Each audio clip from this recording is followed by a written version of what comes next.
Erik Erikson fue un psicoanalista estadounidense de origen alemán. Tras estudiar el arte en su juventud, conoció a Anna Freud, por influencia de la cual se estableció en Viena y se vinculó al movimiento psicoanalítico. En 1933 emigró a Estados Unidos, donde estudió la influencia cultural en el desarrollo psicológico, trabajando con niños de diversas reservas indias. Considerado como uno de los representantes de la tendencia culturista del psicoanálisis. A partir de las fases psicosexuales elaboradas por Freud, desarrolla la teoría del desarrollo psicosocial, la cual consta de 8 etapas. 1. Confianza versus desconfianza. 2. Autonomía versus vergüenza y duda. 3. Iniciativa versus culpa. 4. Laboriosidad versus inferioridad.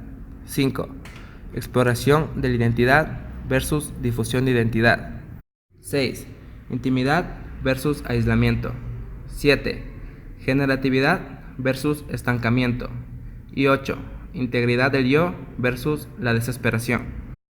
En este video les vamos a hablar sobre las 3 últimas etapas, las cuales comprenden a la adultez temprana, adultez media y adultez tardía. La sexta etapa propuesta por Erik Erikson es intimidad versus aislamiento. Este estadio comprende desde los 20 años hasta los 40 aproximadamente. La forma de relacionarse con otras personas se modifica. El individuo empieza a priorizar relaciones más íntimas que ofrezcan y requieran de un compromiso recíproco.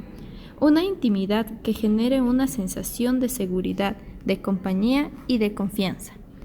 La contraparte de la intimidad es el estancamiento, la disposición a aislar y de ser ello necesario a destruir aquellas fuerzas y personas cuya esencia parece peligrosa para la propia y cuyo territorio parece rebasar los límites de las propias relaciones íntimas. Los prejuicios así desarrollados constituyen un producto más maduro de las repudiaciones más ciegas que durante la lucha por la identidad establecen una diferencia neta y cruel entre lo familiar y lo extraño. El peligro de esta etapa es que las relaciones íntimas competitivas y combativas se experimentan con y contra las mismas personas, pero a medida que se van delineando las áreas del deber adulto, y a medida que se diferencian el choque competitivo y el abrazo sexual, quedan eventualmente sometidas a ese sentido ético que constituye la característica del adulto. La séptima etapa corresponde a la generatividad versus estancamiento. Este estadio corresponde a la adultez media. Es muy difícil establecer el rango de edades, pero incluiría aquel periodo dedicado a la crianza de los niños. Para la mayoría de las personas de nuestra sociedad, estaríamos hablando de un periodo comprendido entre los 40 y 60 años. La tarea fundamental aquí es lograr un equilibrio apropiado entre la productividad, también conocido en el ámbito de la psicología como la generatividad, es decir, mayor progreso o éxito tanto en la familia como en lo profesional. Obtener una casa propia, tener hijos, por lo tanto la virtud que se genera es el cuidado o la capacidad de cuidar de los demás a su cargo. El estancamiento, por otro lado, es la autoabsorción, es decir, cuidar de nadie. La persona estancada deja de ser un miembro productivo de la sociedad. Es bastante difícil imaginarse que uno tenga algún tipo de estancamiento en nuestras vidas. Erikson llama también a esto la sobreextensión. Algunas personas tratan de ser tan productivas que llega un momento en que no pueden permitir nada de tiempo para sí mismo, para relajarse y descansar. Al final, estas personas tampoco logran contribuir algo a la sociedad. Estoy seguro de que todos ustedes conocerán a alguien inmerso en un sinnúmero de actividades o causas, o tratan de tomar todas las clases posibles o mantener tantos trabajos. Al final, no tienen ni siquiera tiempo para hacer ninguna de estas actividades.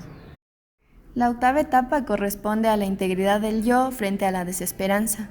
En esta última etapa, que se refiere a la adultez tardía, empieza alrededor de la jubilación, después de que los hijos se han ido, digamos más o menos alrededor de los 60 años. La tarea primordial aquí es lograr una integridad del yo con un mínimo de desesperanza.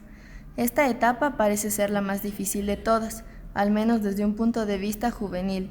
Primero ocurre un distanciamiento social, desde un sentimiento de inutilidad. Todo esto evidentemente en el marco de nuestra sociedad. Algunos se jubilan de trabajos que han tenido durante muchos años, otros perciben que su tarea como padres ya ha finalizado y la mayoría cree que sus aportes ya no son necesarios. Además, existe un sentido de inutilidad biológica, debido a que el cuerpo ya no responde como antes. Las mujeres pasan por la menopausia, algunas de forma dramática. Los hombres creen que ya no dan la talla. Surgen enfermedades de la vejez como la artritis, diabetes, problemas cardíacos, problemas relacionados con el pecho y ovarios y cánceres de próstata. Junto a las enfermedades aparecen las preocupaciones relativas a la muerte. Los amigos mueren, los familiares también, la esposa, esposo. Es inevitable que también a uno le toque su turno. Al enfrentarnos a toda esta situación, parece que todos debemos sentirnos desesperados. Como respuesta a esta desesperanza, algunos mayores se empiezan a preocupar por el pasado. Después de todo, allí las cosas parecían ser mejores. Algunos se preocupan por sus fallos, por sus malas decisiones y se quejan de que no tienen tiempo ni la energía para revertirlas. Vemos entonces que algunos ancianos se deprimen, se vuelven resentidos, paranoides, hipocondriacos o desarrollan patrones comportamentales de senilidad con o sin explicación biológica. La integridad del yo significa llegar a los términos de tu vida. Si somos capaces de mirar atrás y aceptar el curso de los eventos pasados, las decisiones tomadas y la vida tal como la vivimos, entonces no será necesario temerle a la muerte. La tendencia maladaptativa de este estadio es llamada presunción. Esto ocurre cuando la persona presume de una integridad del yo, sin afrontar de hecho las dificultades de la senectud. La tendencia maligna es la llamada desdén. Erikson la define como un desacato a la vida, tanto propia como la de los demás. La persona que afronta la muerte sin miedo tiene la virtud que Erikson llama sabiduría. Considera que este es un regalo para los hijos, dado que los niños sanos no temerán a la vida si sus mayores tienen la suficiente integridad para no temer a la muerte.